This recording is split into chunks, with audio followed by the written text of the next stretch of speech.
Hey guys, welcome back to my channel, and today we're going to be discussing my anxiety attacks.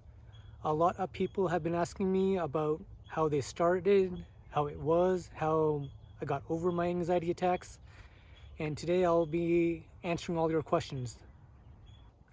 It started back in 2008.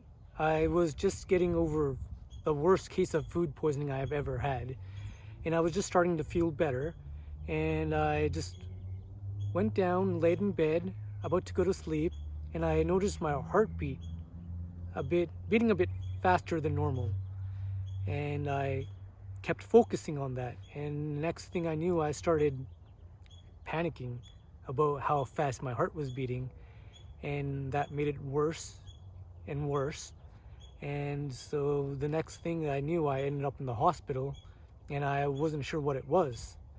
And of course, the nurse thought I had a heart attack, and the other nurse thought I had too much cocaine, never done cocaine, or was it heroin? I don't know, it was one or the other. And that's pretty much how it started. Just started with me just focusing too much on my heartbeat. So I spent that night in the hospital, one of the worst nights of my life. For some reason, there was this alarm that kept going off in the middle of the night. Like it was like 3 a.m. when it started, and it went until like 6 a.m. But that night they ran all their tests. They did the cardiogram, is it called? I'm not sure if that's correct, but they checked my heart. There was no heart damage. It was not a heart attack. Wasn't cocaine, never done cocaine. And when the doctor saw me in the morning, he was like, "Yeah, I think you had a panic attack." Of course, I had no idea what a panic attack was. Never had one before. Not sure what it meant. And the doctor prescribed me clonazepam, I believe it's called. Did not like it. It made me feel like a zombie. I couldn't function. So instead, I started taking shots of vodka to calm down my anxiety instead of the clonazepam, which was a terrible idea. And I don't recommend you use alcohol to subdue your anxiety. Not that I recommend the clonazepam either. That stuff is awful. I could not stand the sound of my own heartbeat. Even at night, I started sleeping with the TV turned on. For around 7-8 years, I slept with the TV turned on all night long, just so I don't hear my own heart beating, because it caused anxiety. Of course, my anxiety got worse over the years. I just couldn't relax. I needed alcohol to relax. And at times, it came to be that if I didn't have alcohol anywhere around me, also caused anxiety. And that's one of the reasons why drinking alcohol is a terrible reason to subdue your anxiety. But clonazepam would do the same thing. If you don't have the medicine, that might cause an anxiety attack. After years of this, it just started leaving me in tears. Like there was nothing wrong with me. I just had this fight or flight response, which I couldn't control. This one time I was driving down the I-5 and I had a attack, and I nearly slammed on the brakes and ran into the desert. I was just left in tears. And I'm like, what am I crying about? But I had no control over my own emotions. And I just couldn't take it anymore after 6 years. It was strange. I started getting anxiety attacks when I ate. I couldn't eat anything, and I haven't eaten anything all day the day before. This one time I went to McDonald's, grabbed a Big Mac, and I tried eating it, but I couldn't eat. I had no appetite, and again, it just left me in tears. Like, why am I having an anxiety attack while I'm eating? Now they're happening 3 times a day for no reason, and I can't be taking shots of vodka at 3 times, starting in the morning, in the afternoon, and at night. That's a bit much. And that's what slowly led to my depression. Like, this is my life. It's never gonna end. And I started getting depressed, and the alcohol made the depression worse. helped with the anxiety, but made the depression a lot worse. Everyone was completely useless. Family, friends, relatives. No one really helped me. They didn't understand. They said stupid stuff like, try not thinking about it, because that'll solve my mental health issues, my anxiety attacks, my depression. Not thinking about it. Thanks, guys. Such a help. And you're just left feeling alone. Like, no one understands you. No one's going to understand you. So I just isolated myself. For 7 years, I didn't talk to anyone. Just stayed in my room. Pretty much did absolutely nothing. Slept all day, slept all night. Barely ate a thing. Because of the depression, I lost my appetite. And in around 2018, when I last weighed myself, I was around, what was it? No, it was 2016. I weighed around 80 pounds. Nothing but skin and bones. And of course my face looked like a meth addict. Never smoked meth in my life. But I believe it was all the toxins building up in my system from all the alcohol and lack of water and lack of food. So it just kind of oozes out your skin, I guess. But yeah, I weighed 80 pounds, had no appetite, still couldn't eat. You would think if you were hungry, you could eat, but my anxiety took over and I just couldn't eat.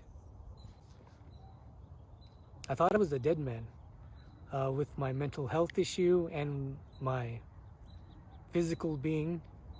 Like I told you, I weighed 80 pounds and my heart just rapidly beat in my heart. Even in the mornings when I woke up, it just thumped so hard and fast. I'm like, this isn't good. My eyes went all yellow. When I looked in the mirror, they were completely yellow. And I'm like, yeah, this is it. If not mentally, physically, this is gonna be the end of me. And I was ready for it. Like, this is it. 2016 is gonna be my last year on this planet. And I was okay with it. I'm like, this isn't living. My anxiety left me afraid of everything. Pretty much everything. Like my own heartbeat. I was afraid to listen to my own heartbeat. I didn't get it. Still don't get it. But I guess that's what anxiety is. It was 2017, January of 2017, when I was just laying in bed, thinking this is it, and a new fear came over me. Like, what if I'm doomed to repeat this life after life until I overcome it? Which scared the living hell out of me. Like, I never want to do this ever again. So what if the only way out of this is if I overcome this now, whatever it takes? So I told myself tomorrow morning, when I wake up, I'm gonna wake up in the morning, and I'm no longer gonna drink if I have an anxiety attack. I'm just gonna let it be.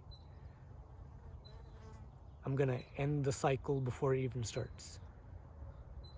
That's what I think life is all about. Overcoming your fears and becoming a better person. So you're not doomed to repeat this life after life. If that is that you believe in reincarnation, which I do. So yeah, I was like, tomorrow morning, I'm gonna wake up in the morning. I'm not gonna drink if I have an anxiety attack, and that's it. I'm done with this. And the next morning, I woke up in the morning, did not have an anxiety attack since. It's been 5 years. I don't know what happened. I've been sober for 5 years. It just disappeared as quick as it showed up back in 2008. After 9 years, it was just gone. I don't know what to tell you. Like, people keep asking me how. I don't know how to tell you. It just disappeared. Of course, I still felt alone after all this, after 8 years of isolation. And many times I've been tempted to have a drink because it really didn't solve a lot of my problems because the depression was still there. The anxiety was gone, but the depression not getting worse, but still pretty bad. It took me 9 years to get over my anxiety, and I just didn't want to deal with 9 years of depression next. But not much I can do about that. So I felt quite alone, thinking no one's going to understand. And then this song starts playing on my YouTube, on my TV that YouTube was running on. Never heard this song before, and I just started listening to it, and I thought, I think this person might understand. I just listened to the lyrics. I'm like, yeah, I think she gets it.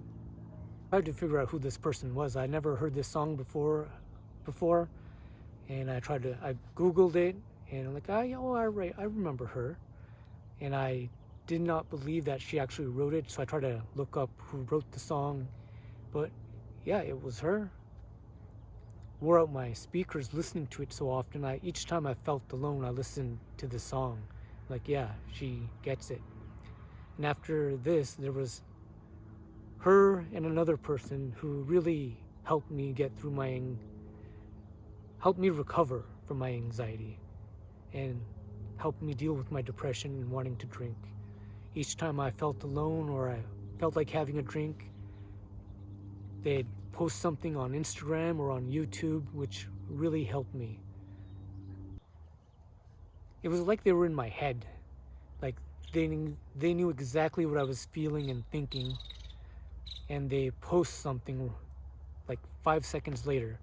I remember this one time I just really wanted to have a drink real bad. I've been sober 6 months at this time, and he posts an Instagram post saying, "Feel like having a drink?" I'm like, yeah. And like I was shocked how quickly the response was. I'm like, he knows what I'm thinking right now, which is strange. And I didn't drink.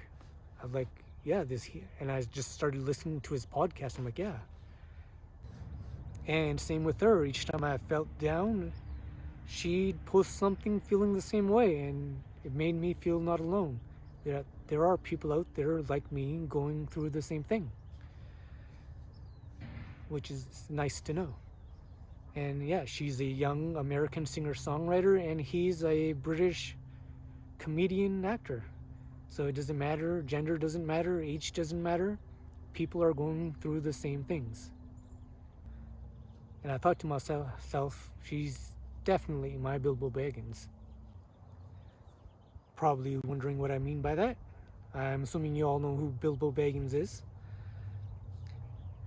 In life, we need something to get up in the morning for, something to do. And at this time, I had absolutely nothing. Just recovering from my anxiety, still dealing with my depression. I had absolute no purpose in life. And we all need a purpose. So I thought to myself, gonna try to leave this world in a better place than I found it. Not sure how I'm gonna do that, but that's gonna be my goal. So what do I mean when I say she's my Bilbo Baggins? I'm assuming you all read The Hobbit or seen the movie The Hobbit. I'm assuming. Like, if you haven't, you should definitely go watch it or read the book. Definitely read the book. Well, in The Hobbit, Gandalf is helping the dwarves recover their ancient homeland. And for the dwarf king to become king again, he needs the Arkenstone, and he hires Bilbo Baggins to steal it. And out of all the creatures of Middle-earth, men, humans, elves, other monsters, creatures, he chooses the halfling Bilbo. And people have different views why he chooses Bilbo, but for me, I think it was because out of all the people of Middle-earth, I think Gandalf wanted to save Middle-earth for the hobbits more than anyone else, because he saw the good in them.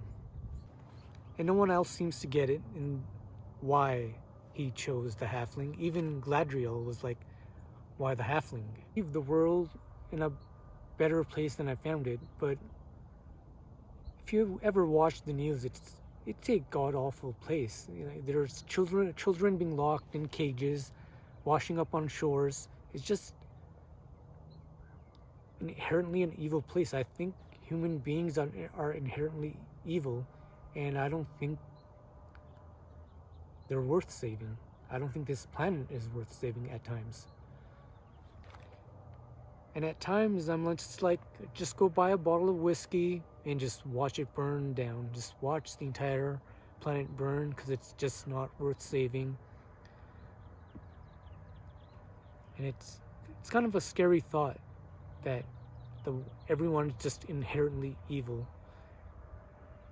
and that this planet isn't worth saving. Our air is polluted, the water we drink is polluted, the food we eat is polluted, and no one cares. All people care about is money. No one cares about those children, no one cares about people starving, and we have enough food, resources to solve all of the world's problems. Don't tell me we don't. I know they're lying when they say it. We always brag about how rich America is, how much wealth we've got, but when it comes down to it, we don't want to share. We're just a greedy bunch of people. So, the hell with it. I'm just gonna start drinking again and let the world burn around me. If they don't care, why should I? But then I'm reminded of her and people like her. And you gotta, I think to myself, I gotta save the world for those few good people and ignore all the evil ones. If Adriel were to ask me why her, it'd be the same reason. It's because she gives me courage. To wake up every morning and face the world and try my best to make a difference. Not sure how yet, but I'm waking up each morning trying. One question I get asked a lot is people wondering if I think I deserved what happened to me. I lost 14 years of my life to mental health issues, anxiety, panic attacks, depression. And the answer is yeah, I think I did deserve it. There are many ways we hurt other people, and the three main ways are financially, physically, and the last being emotionally. And for the first two, the government punishes you if you hurt someone physically or financially. But for the third one, no one does anything. So what I believe what happened is Mother Nature, or the universe, whatever you want to call it, God, karma, it punishes you. And that's what I believe what happened. I hurt people emotionally back in college. And it's not like I did it on purpose, or I realized I was doing it. I just had become a very arrogant, ignorant person in college. And I hurt a lot of people's feelings, especially young women. So the universe decided to teach me a lesson, to make me more of a humble person again, the person I used to be. So yeah, I lost a lot over the past 14 years. I lost all my friends, my family, nearly lost my mind, not to mention my life. I sit here today with no money, no home. I got nothing. But yeah, totally deserved it. But I also gained a few things. I was given time to realize where and when I was wrong. Time to realize the people I hurt. Time to reflect, to see the person I've become to the person who I really am. Most people go through their entire lives thinking they were right until the day they die. So at least I was able to realize my mistakes while I'm alive and to be able to change them. I gained the opportunity to change, to take a look at my life and change for the better.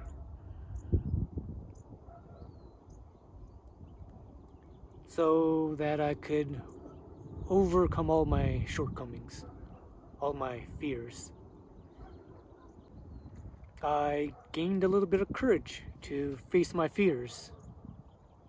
I've learned patience, and I've learned to deal with the situation I find myself stuck in. I know now that I'll eventually get out of it or unstuck myself somehow. So I won't have to repeat these shortcomings, these fears of mine in my next life. Something that I can take with me. I may not have anything today, but I feel free and somewhat happy. Yes, I lost a lot in the past 14 years due to my mental health issues, but I'm not angry about it. I don't want to spend the next 10 years of my life angry about the past 10 years about my life. That wasn't a choice. This is. Many times I feel like Frodo, wishing none of this would ever have happened. But I just remind myself what Gandalf said. So do all who live to see such times, but that is not for them to decide. All we have to decide is what to do with the time that has been given to us. I do have a master's degree in psychology. Ironic, isn't it? I could save others from mental health issues, but I could not save myself. It's a Star Wars reference.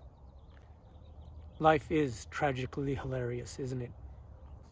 I believe I've answered most of the questions people have asked me, if not all. I hope it helps. And one of the main reasons I didn't want to do this is because giving false hope to people. Because so many people asked over the years, like, how did you get over your anxiety attacks? And